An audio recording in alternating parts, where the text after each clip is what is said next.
The pregnancy test clattered across the boardroom table, sliding to a stop in front of 12 executives. She's carrying another man's child. Marcus Chen's voice was ice cold. Final.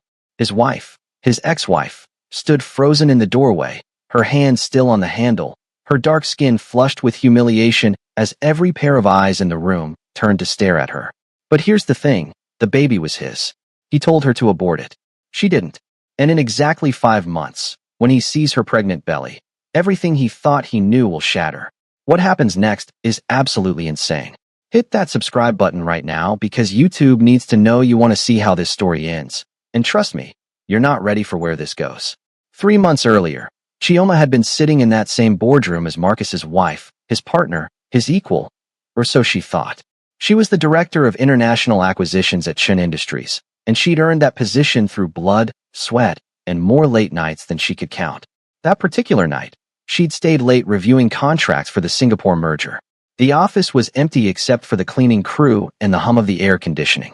She was exhausted, her eyes burning from staring at spreadsheets, when Marcus appeared in her office doorway. "You're still here," he said, loosening his tie. There was something different in his voice, softer than usual. "Someone has to make sure your company doesn't lose millions on bad contracts," she replied, not looking up. He walked in, closed the door behind him. "Our company." That made her look up. Marcus was staring at her with an intensity that made her stomach flip. They'd been married for 3 years, but somewhere along the way, they'd become roommates, business partners. The passion had died in late-night arguments about his controlling mother and her outsider status in the Chin family. "Marcus, I miss you," he said simply. "I miss my wife." What happened that night? Well, that's what created the baby Marcus would later demand she abort. But neither of them knew that yet. 2 weeks after that night, everything fell apart. Marcus's biggest competitor, James Kim, made a move on one of their major accounts. The Shanghai deal that Chioma had been working on for 6 months suddenly had a rival bid, and someone had leaked their proposal numbers. Marcus was convinced there was a mole in the company. He became paranoid, suspicious of everyone, including Chioma. "Where were you Tuesday night?" he asked her one evening, his voice sharp. "At the office, where I always am." "What?" James Kim posted a photo at Essence. "You were there." Chioma's blood went cold. "Marcus, that was a business dinner with the Singapore clients. I told you about it. You told me you were meeting them at Novikov. They changed the venue last minute." But Marcus didn't believe her. Or maybe he didn't want to believe her. His insecurity had been growing for months, fed by his mother's constant remarks about how Chioma was too ambitious and not suitable for the Chin family name. The fights got worse. Marcus started tracking her phone, questioning her movements, accusing her of having feelings for James Kim just because they'd gone to business school together. "You're being ridiculous," Chioma finally snapped during one particularly ugly argument. "I'm your wife, not your employee. Then stop acting like you have something to hide." That night, Chioma moved into the guest room, and she stayed there.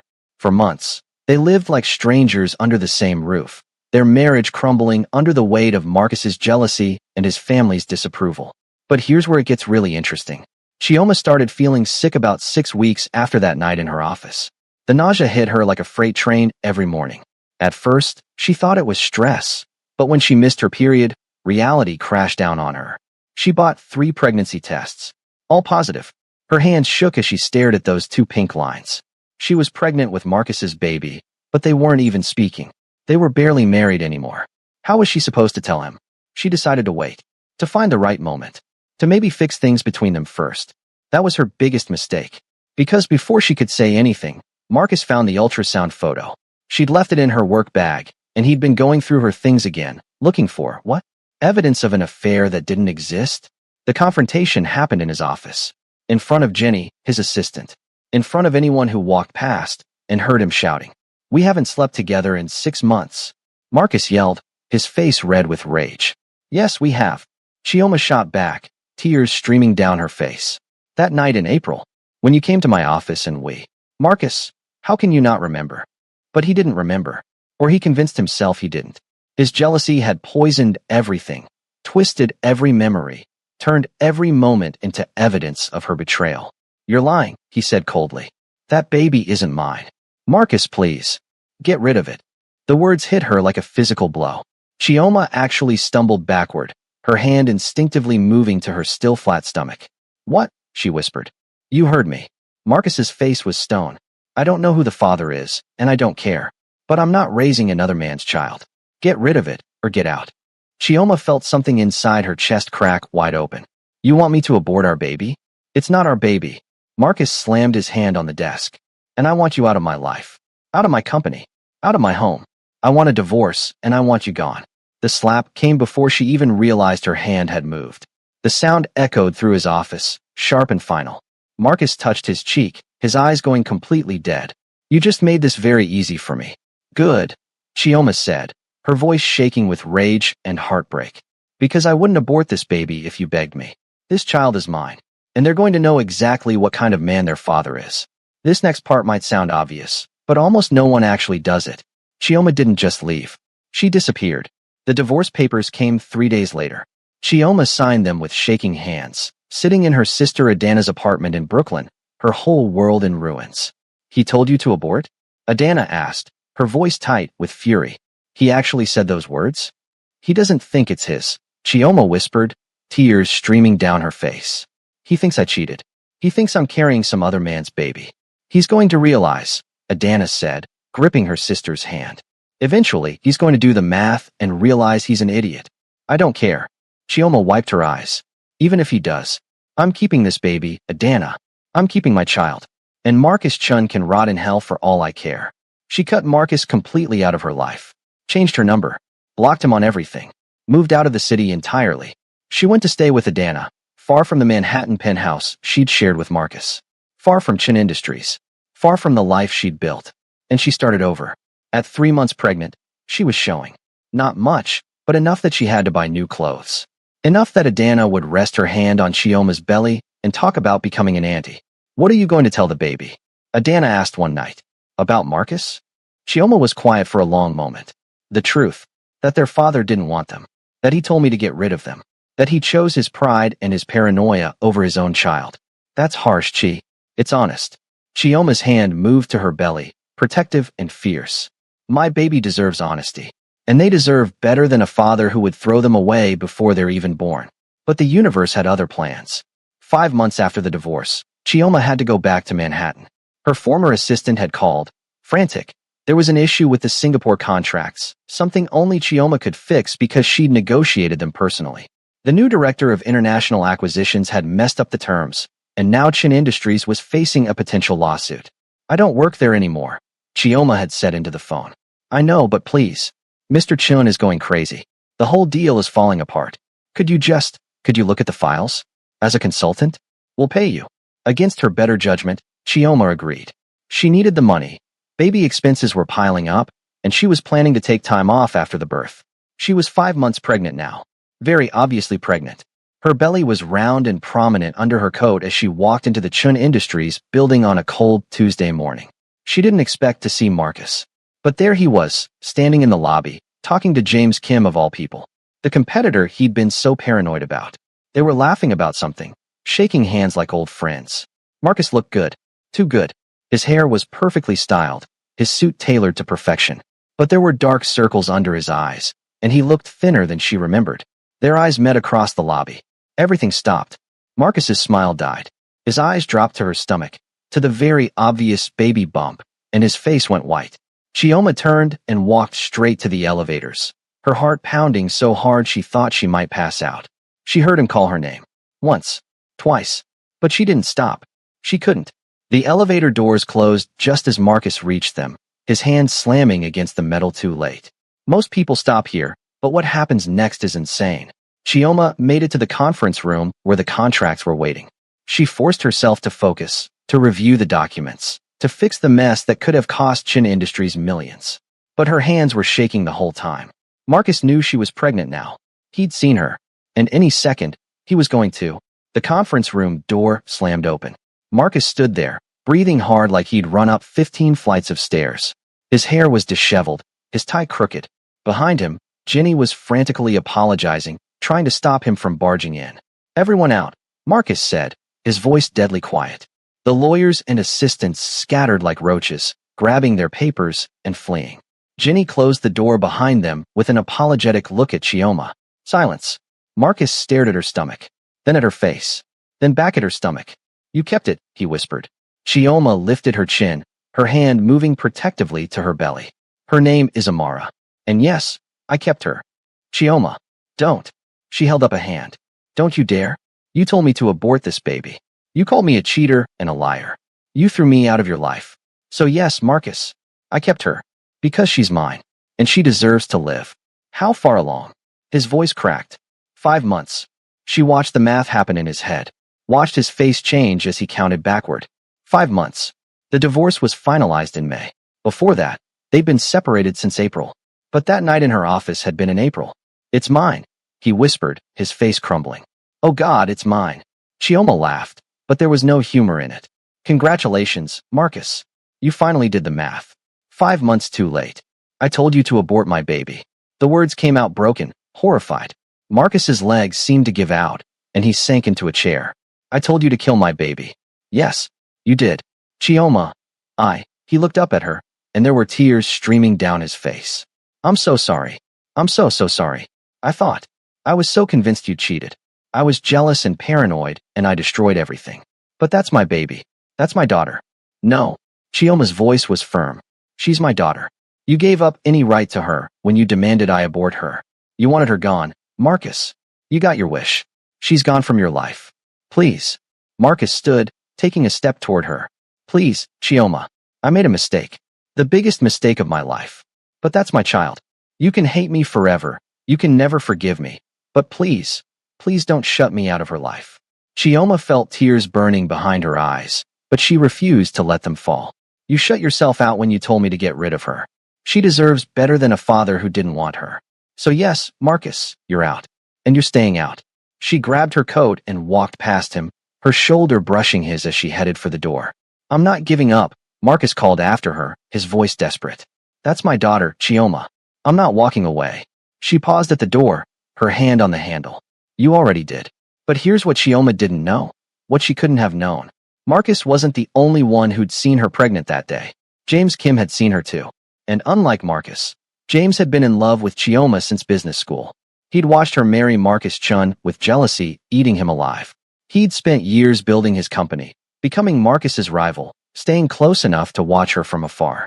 And now she was pregnant, divorced, vulnerable, and Marcus had told her to abort. James Kim saw an opportunity. 3 days after the Chun Industries meeting, Chioma received a flower delivery.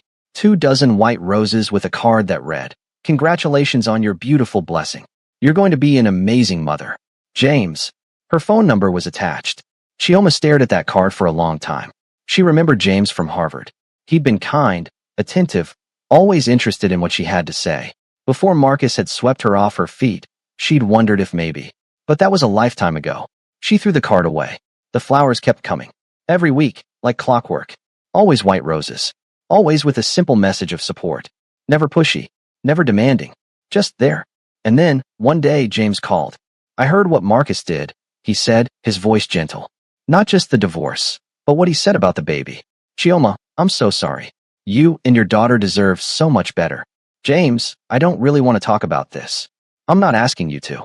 I'm here. If you need a friend. If you need anything at all. No strings attached. I just want you to know you're not alone. Something in Chioma's chest loosened. Because the truth was, she was lonely. Terrifyingly lonely. Adana was great, but she had her own life, her own family. And Chioma was facing single motherhood, financial stress, and the ghost of her failed marriage. Thank you, she whispered. That was how it started. James began showing up in her life in small ways. A text checking in. An invitation to lunch. A recommendation for a good OBGYN. He never pushed. Never demanded. He was just there. And Chioma found herself leaning on him more than she wanted to admit. Meanwhile, Marcus was spiraling. He'd tried to call Chioma 100 times. All blocked. He'd gone to Adana's apartment. Adana had slammed the door in his face after screaming at him for 10 minutes about what kind of monster tells a woman to abort their own child. He'd even hired a private investigator to make sure Chioma was okay, was safe, was healthy. And that's when he found out about James Kim. The photos came back showing Chioma and James having lunch together, laughing together. James's hand on her shoulder as he helped her into a car. James carrying shopping bags for her, his face soft with affection. James with his hand on her belly, feeling the baby kick. Marcus nearly destroyed his office when he saw that last picture. He's using her, he snarled at his assistant. He's taking advantage of her vulnerability. He's trying to steal my family. Ginny, who'd been with Marcus long enough to be honest with him, raised an eyebrow. With all due respect, Mr. Chun, you told her to abort that baby. You don't get to claim that family anymore. The words hit Marcus like a punch to the gut. Because Ginny was right. He'd thrown them away. His wife. His daughter. His family. He'd told Chioma to kill their baby because he was too proud and too paranoid to trust her. And now James Kim was stepping in to be the father Marcus had refused to be. This next part might sound obvious, but almost no one actually does it. Marcus decided to fight anyway, to prove that he'd changed, to show Chioma that he was worthy of being in his daughter's life, in her life. He started sending gifts. Not to Chioma, she'd just send them back, but to the baby. A handmade crib from Korea, baby clothes and soft pastels, a mobile with traditional African and Korean symbols intertwined, a college fund account with a substantial deposit. Each gift came with a note, for Amara, from a father who's sorry he didn't want her at first, but who loves her more than life now. Chioma cried when she saw that first note. Cried and cried until Adana held her and told her it was okay to be angry and sad and confused all at once. What do I do? Chioma whispered. He told me to abort her, Adana. He wanted her gone. How do I forgive that? I don't know if you can, Adana said honestly. But he's trying. And that baby deserves to know her father. Even if he's a fool. Marcus showed up at her doctor's appointments. Chioma didn't have him removed this time. She let him sit in the back of the room, silent and still, as the doctor checked the baby's heartbeat and measured Chioma's belly. When the ultrasound showed Amara's face, Marcus sobbed so hard he had to leave the room. Chioma found him in the hallway afterward, sitting on the floor with his head in his hands. She's beautiful, he choked out. She's so beautiful, Chioma. And I know, Chioma said quietly, sitting down beside him despite her pregnant belly making it awkward. I know, Marcus. How do I make this right? He looked at her with red, swollen eyes. How do I fix what I did? I told you to kill our baby. I accused you of cheating when you were faithful. I destroyed everything. How do I come back from that? Chioma was quiet for a long moment. I don't know if you can, she said finally. But Marcus, you're trying. And that matters. Not for us, but for Amara. She deserves a father who wants her. I want her, Marcus said fiercely. I want her so much it hurts. And I want you. I want my family back. I know I don't deserve it. I know I burned that bridge. But Chioma, I'm begging you. Give me a chance. Just one chance to prove I can be the man you both deserve. Before Chioma could answer, her phone buzzed. A text from James. Dinner tonight? I made reservations at that place you mentioned. Marcus saw the text. Saw James's name. And something in his face hardened. He's making his move, Marcus said quietly. James. He's trying to replace me. Maybe I need someone to replace you. Chioma said, standing up with difficulty. Maybe Amara needs a father who wanted her from the start. I want her now. Now isn't the beginning, Marcus.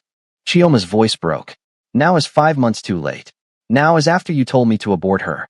Now is after you called me a cheater and threw me away. James has been here for months, being kind and supportive and present.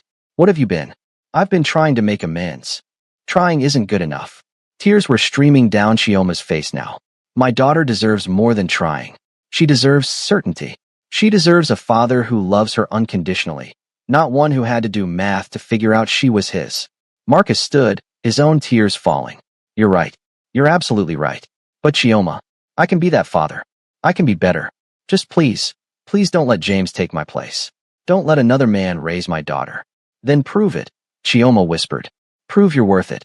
But proving it was harder than Marcus thought. Because 2 weeks later, something happened that changed everything. Chioma went into early labor. She was at a business lunch with James when the contractions started. Sharp, sudden, too intense. James immediately called 911, held her hand in the ambulance, stayed with her in the emergency room. And he called Marcus. Marcus arrived at the hospital like a hurricane, bursting through doors and demanding to know where his wife, his ex-wife, where Chioma was. He found James standing outside the delivery room, his hand bloody from where Chioma had squeezed it during contractions. What are you doing here? Marcus demanded. I'm here for Chioma, James said calmly. She needed someone, and I was there. That's my baby in there. And yet I'm the one who's been by her side for months. James's voice was cold now. Where were you, Marcus? Oh, that's right. You were telling her to abort. Marcus lunged at him. Actually lunged, fists raised, ready to beat James Kim into the hospital floor. But the delivery room door opened, and a nurse came out. "Mr. Chun," she asked.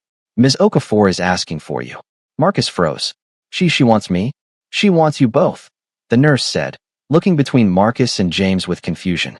"She says the baby is coming fast, and she needs both of you." What happened next was the strangest experience of Marcus's life. He and James stood on either side of Chioma's bed as she labored to bring Amara into the world.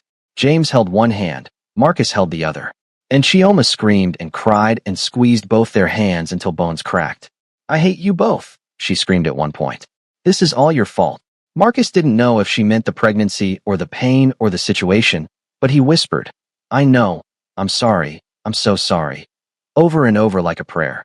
8 hours later, Amara was born.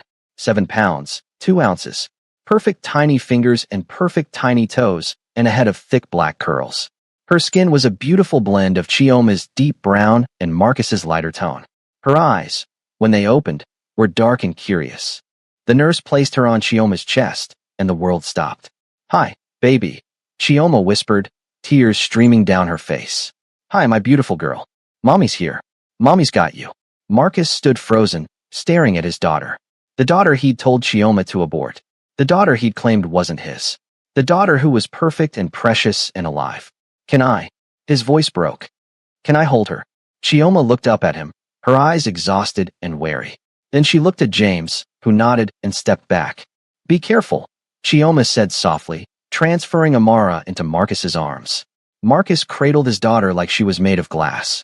She was so small, so fragile, so real. Her little hand wrapped around his finger, and Marcus broke. He sobbed. Ugly, gasping sobs that shook his whole body. "I'm so sorry," he whispered to Amara. "I'm so sorry I didn't want you at first. I'm so sorry I told your mom to. I'm so sorry, baby girl. But I love you. I love you so much. And I'm going to spend the rest of my life making up for that mistake." James watched from the corner of the room, his jaw tight. Chioma watched too, her heart breaking and healing all at once. For 3 days, they existed in a strange bubble.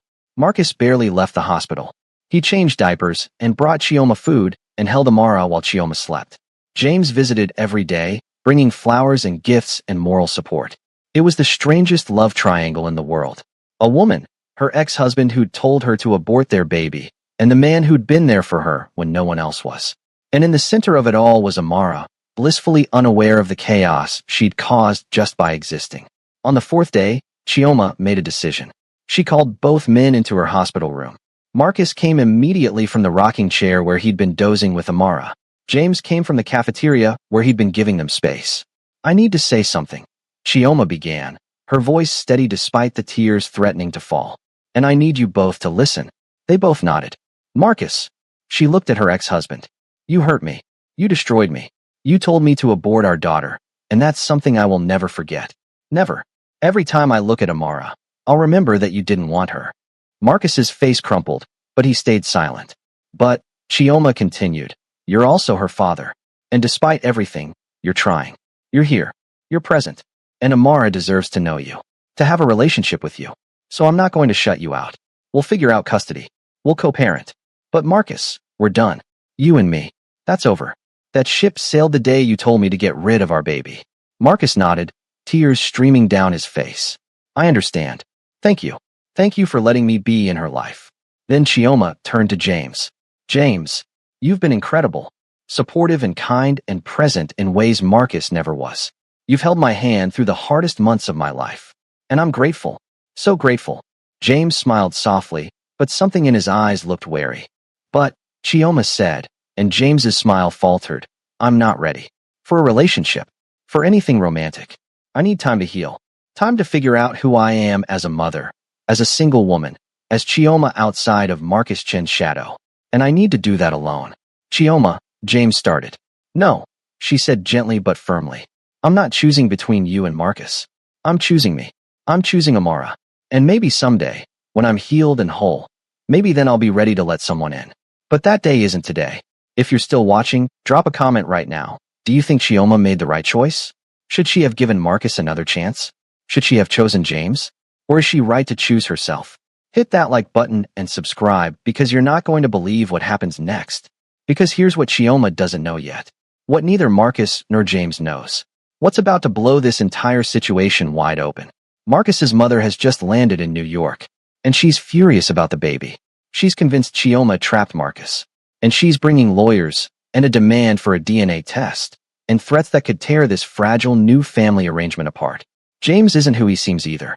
His kindness has had strings attached all along. Strings that go back to that leaked Singapore deal. Strings that connect to Marcus's corporate espionage investigation. Strings that prove he's been manipulating Chioma from the start. And Chioma? She's about to discover something about her own past. Something her mother told her on her deathbed. Something about her father, about her heritage, about why Marcus's family never accepted her. A secret that's going to change everything she thought she knew about herself. Marcus is going to have to choose between his mother and his daughter, between his family legacy and the woman he destroyed. And that choice is going to cost him everything. The custody battle is going to get ugly, uglier than anyone imagined. And someone is going to use Amara as a weapon. But before any of that can happen, there's one more twist, one more secret, one more revelation that's going to shatter everything. Marcus isn't the only one who slept with Chioma around the time Amara was conceived. There was one other night, one other person, one other possibility that no one has considered yet. And when the truth comes out, when the DNA test results come back, when everyone discovers who Amara's father really is, the real chaos begins. But let me take you back to how Marcus's world started crumbling even before he saw Chioma pregnant that day. After the divorce, Marcus threw himself into work. 16-hour days. 7 days a week. Anything to avoid thinking about Chioma. About what he'd done. About the words he couldn't take back. His mother, Mrs. Chun, was thrilled. Finally, her son was free from that ambitious girl who didn't know her place. You'll find someone better, she told Marcus over dinner one night. Someone from a good Korean family. Someone suitable. Marcus had stared at his mother across the table, and for the first time in his life, he'd felt disgust. There is no one better than Chioma. She was after your money. She made her own money. Marcus had shouted, slamming his hand on the table. She was director of international acquisitions. She earned more than most of my executives. She didn't need me for money. She married me because she loved me. And I destroyed her because I was too insecure to believe it. Mrs. Chun had gone silent, her mouth pressed into a thin line. That was 2 months after the divorce. 1 month before Marcus would see Chioma's pregnant belly and realize what he'd done. During those months, Marcus had started having dreams. Nightmares, really. Dreams where Chioma stood in front of him, holding a baby. Dreams where she screamed at him, "You told me to kill her." Dreams where the baby looked at him with Chioma's eyes and asked, "Why didn't you want me, Daddy?" He'd wake up in cold sweats, his heart racing, his mind spinning with the horrible possibility that maybe he'd been wrong. But he pushed those thoughts away, convinced himself that Chioma had been lying, that she'd cheated, that the baby couldn't possibly be his because the math didn't work. Except it did work. That night in her office, April 15th, he remembered it now in crystal clarity. The way she'd looked up at him when he said, "Our company." The way her eyes had softened. The way they'd ended up tangled together on her office couch, desperate and passionate and reconnecting after months of distance. He'd blocked it out, convinced himself it never happened. Because admitting it happened meant admitting he'd told Chioma to abort their baby. His daughter. The realization had been eating him alive for weeks before he saw her in that lobby. Marcus had actually been planning to reach out to Chioma, to apologize, to ask if maybe, possibly, there was a chance he'd been wrong about everything.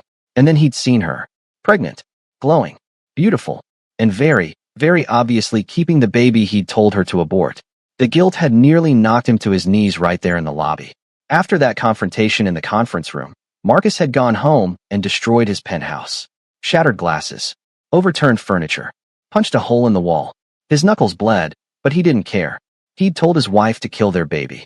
What kind of monster does that? His assistant Jenny had found him the next morning, still sitting in the wreckage of his living room, staring at nothing. "Mr. Chun," she'd said softly. "Sir, you have a meeting in an hour. Cancel it." "Sir." "Cancel everything, Jenny. Cancel the whole week." I can't do this right now." Jenny had hesitated, then sat down beside him on the floor. "Is this about Ms. Okafor?" Marcus had laughed bitterly. "She kept the baby. She kept our baby, Jenny. After I told her to abort. After I accused her of cheating. After I threw her away like garbage. She kept our daughter. She's stronger than you gave her credit for," Jenny had said quietly. "She's stronger than I deserve." Meanwhile, James Kim was making his move. The flowers had been just the beginning. James had researched everything about pregnancy. What Chioma would need. What she'd be craving. What would make her life easier. He sent her a pregnancy pillow after she mentioned back pain. Recommended a prenatal yoga class that one of his executives' wives loved. Connected her with a pediatrician who was taking new patients. Every gesture was perfect. Thoughtful. Exactly what a supportive partner would do. Except James Kim wasn't Chioma's partner. He was Marcus Chen's rival. And everything he did had a calculation behind it. James had spent years watching Marcus build his empire. Watching Marcus marry the woman James had wanted since Harvard. Watching Marcus throw away everything James would have cherished. And now? Now James saw an opportunity. Get close to Chioma. Win her trust. Maybe even her heart. And in doing so, gain access to Chun Industries' biggest weakness. Its former director of international acquisitions who knew every deal, every contract, every secret. Plus, destroying Marcus Chen in the process? That was just a bonus. But here's the thing about plans. Sometimes they backfire in unexpected ways. Because James actually started developing real feelings for Chioma. The way she laughed at his jokes despite her exhaustion. The way she talked about her baby with such fierce, protective love. The way she was building a life from scratch, refusing to let Marcus's betrayal break her. She was magnificent. And James found himself in dangerous territory, genuinely falling for the woman he'd initially approached as part of a revenge plot. The night of the fancy rooftop dinner, when Chioma had looked at him with suspicion after seeing the news about Marcus, James had realized his plan was falling apart. She was too smart, too perceptive. She'd figured out that his timing was too convenient. His kindness too calculated. He tried to salvage it. Tried to explain that yes, maybe he'd had ulterior motives at first, but his feelings were real now. Chioma had walked away anyway. And James had watched her go, knowing he'd lost something he hadn't even realized he wanted until it was gone. Back at the hospital, after Amara was born, the three of them existed in that strange bubble for 3 days. But on the third night, after Chioma had made her speech about choosing herself, after both men had left for the evening, something happened. Chioma was alone with Amara, nursing her daughter in the quiet darkness of the hospital room, when her phone rang. Unknown number. She almost didn't answer. But something made her pick up. Ms. Okafor? A woman's voice, crisp and professional. This is Margaret Westbrook from the law firm of Westbrook & Associates. I'm calling on behalf of Mrs. Helen Chun regarding the paternity of the child known as Amara Chun. Chioma's blood turned to ice. Excuse me. Mrs. Chun is requesting a DNA test to confirm paternity before any custody arrangements are finalized. Given your, shall we say, contentious divorce from Mr. Marcus Chun and the questionable timeline of the pregnancy, Mrs. Chun believes it's in everyone's best interest to establish paternity definitively. Are you calling me a liar? Chioma's voice was dangerously quiet. I'm simply stating that Mrs. Chun has concerns. Concerns that Mr. Marcus Chun shares, even if he's too emotionally compromised to voice them at the moment. Marcus knows Amara is his daughter. Does he? Or is he simply hoping she is? The lawyer's voice was cold. The math is questionable at best, Ms. Okafor. You and Mr. Chun were separated for months before you conceived. Unless you're claiming there was a, shall we say, intimate encounter during that time that Mr. Chun doesn't recall. Chioma wanted to scream, to throw the phone across the room. But Amara was in her arms, peaceful and sleeping, and she forced herself to stay calm. Tell Mrs. Chun that if she wants a DNA test, she can request one through proper legal channels. And tell her that when it proves Amara is Marcus's daughter, I expect an apology. A public one. She hung up before the lawyer could respond. Her hands were shaking. Amara, sensing her mother's distress, stirred and began to fuss. It's okay, baby. Chioma whispered, tears streaming down her face. Mommy's got you. No one is taking you away from me. No one. But the seed of doubt had been planted. What if Marcus's mother convinced him to doubt paternity? What if she turned him against Chioma all over again? What if this fragile co-parenting arrangement they'd built shattered before it even began? The next morning, Marcus arrived at the hospital with coffee and breakfast, his usual routine now. Good morning, he said, his voice soft so as not to wake Amara. How's my girl? Which one? Chioma asked, her voice sharp. Marcus paused, sensing the tension. Both of you. What's wrong? Your mother called. Or rather, her lawyer called. Marcus's face went white. What? She wants a DNA test. To prove Amara is yours. Because apparently, even after everything, even after you doing the math yourself, your family still thinks I'm a liar and a cheater. No. Marcus set down the coffee, so hard it sloshed over the rim. No. My mother doesn't get to do this. She doesn't get to question my daughter's paternity. She doesn't get to hurt you anymore. Can you stop her? Chioma asked quietly. I'll do more than stop her. Marcus pulled out his phone, his jaw set. I'm cutting her off. Financially, personally, all of it. She's been poisoning my life for years, and I'm done. I'm done choosing her over the people I love. He made the call right there, right in front of Chioma.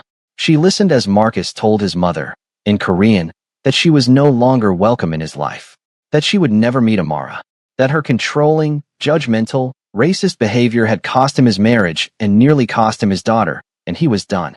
Mrs. Chin's voice came through the phone, shrill and angry, shouting in rapid Korean.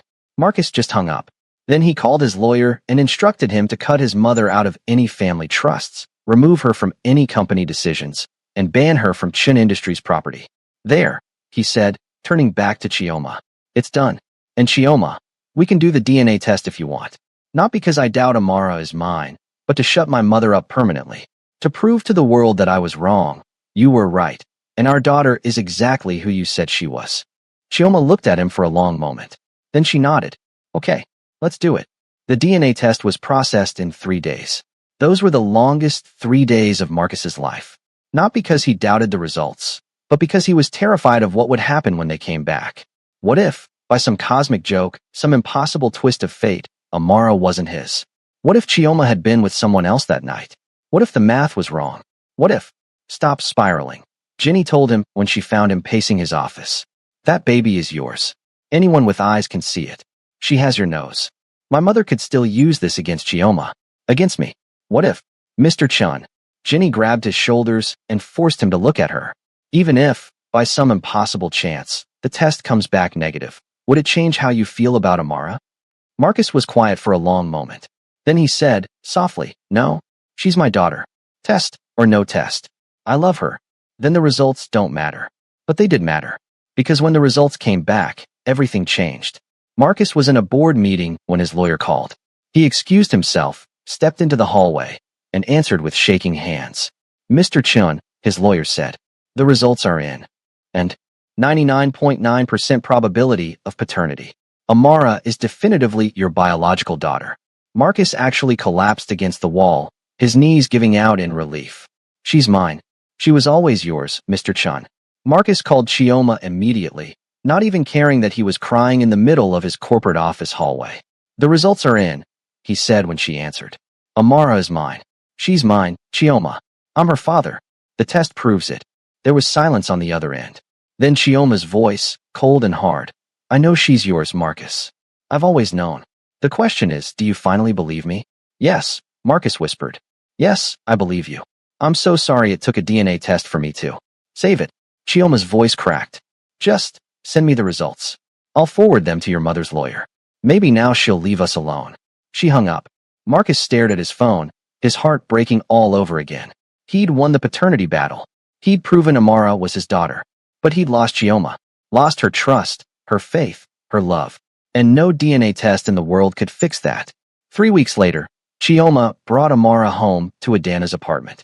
Marcus had offered to set her up in a penthouse, to buy her a house, to give her whatever she needed. Chioma had refused everything except child support. She didn't want his money, didn't want his guilt gifts. She just wanted to raise her daughter in peace. The custody arrangement was simple. Marcus could visit Amara 3 times a week at Chioma's place. Supervised visits until Amara was older. No overnight stays until she was at least 1 year old. Marcus had agreed to everything without argument. He was just grateful to be in his daughter's life at all. The first visit was awkward. Marcus sat on Adana's couch, holding Amara with the kind of careful reverence usually reserved for religious artifacts. Chioma watched from across the room, her arms crossed, her face unreadable. She smiled at me. Marcus said softly, his face lighting up. Did you see? She smiled. That's just gas, Chioma said flatly. It was a smile. Marcus looked down at his daughter, his expression so tender it made Chioma's heart ache. You smiled at Daddy, didn't you, Amara? You know who I am. Watching him with their daughter, Chioma felt something shift inside her chest. Something painful and confusing and unwanted. She still loved him. God help her. After everything he'd done, after all the pain and betrayal and cruelty, she still loved Marcus Chun. But loving him didn't mean she could trust him. Didn't mean she could risk her heart again. didn't mean she could forget what he'd said when he told her to abort their daughter. Some words, once spoken, could never be taken back. And get rid of it were 3 words that would haunt their relationship forever. 2 months into the custody arrangement, James Kim showed up at Chioma's door. She hadn't heard from him since the hospital, since she'd chosen to be alone rather than choose either man. "James," she said, surprised. "What are you doing here?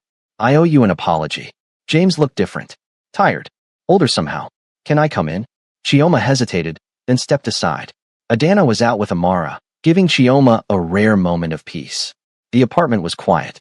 "I wasn't entirely honest with you," James said once they were sitting in the living room. "About why I reached out. About why I was so present during your pregnancy." "I know," Chioma said. "You were using me to get to Marcus." "At first, yes." James looked down at his hands. "At first, it was about revenge. About finally beating Marcus Chun at something that mattered. But Chioma, somewhere along the way, it stopped being about him. It started being about you. About genuinely caring about you and wanting to support you. How am I supposed to believe that? You're not." James met her eyes. "I don't expect you to believe me or trust me or forgive me. I just wanted you to know the truth. All of it. Including the part where I fell in love with you even though I had no right to." Chioma's breath caught. "James, I'm not asking for anything," he said quickly. "I'm not asking for another chance or a relationship or even friendship. I just wanted to be honest. For once. Because you deserved honesty from the start, and I didn't give you that." He stood to leave, but Chioma's voice stopped him. "Why did you really hate Marcus?" James paused at the door. "Because he had everything I wanted. The company, the success, the reputation, and most of all, he had you. And he threw you away like you meant nothing. I could never understand that. How someone could have you and not cherish you every single day." Then he left, closing the door softly behind him. Chioma sat alone in the quiet apartment, her mind spinning. 2 men, both claiming to love her. Both who'd hurt her in different ways. Marcus, who destroyed her with accusations and cruelty but was desperately trying to make amends. James, who'd manipulated her with kindness but whose feelings might actually be real. And Chioma, caught in the middle, trying to figure out who she was beyond being Marcus's ex-wife or James's almost girlfriend. Just Chioma. Just herself. Just a mother trying to do right by her daughter. But the universe wasn't done testing her yet. Because Marcus's mother, Mrs. Helen Chun, wasn't accepting defeat quietly. The DNA test proved Amara was Marcus's daughter. But it didn't prove Chioma hadn't trapped him. It didn't prove she wasn't a gold digger. And it certainly didn't make Mrs. Chun accept a black woman as the mother of her grandchild. So Mrs. Chun did what powerful, wealthy, vindictive women do. She hired investigators. She dug into Chioma's past, looking for anything she could use. Any scandal, any secret, any ammunition to prove that Chioma was unfit to raise a Chun heir. And she found something. Something Chioma herself had forgotten.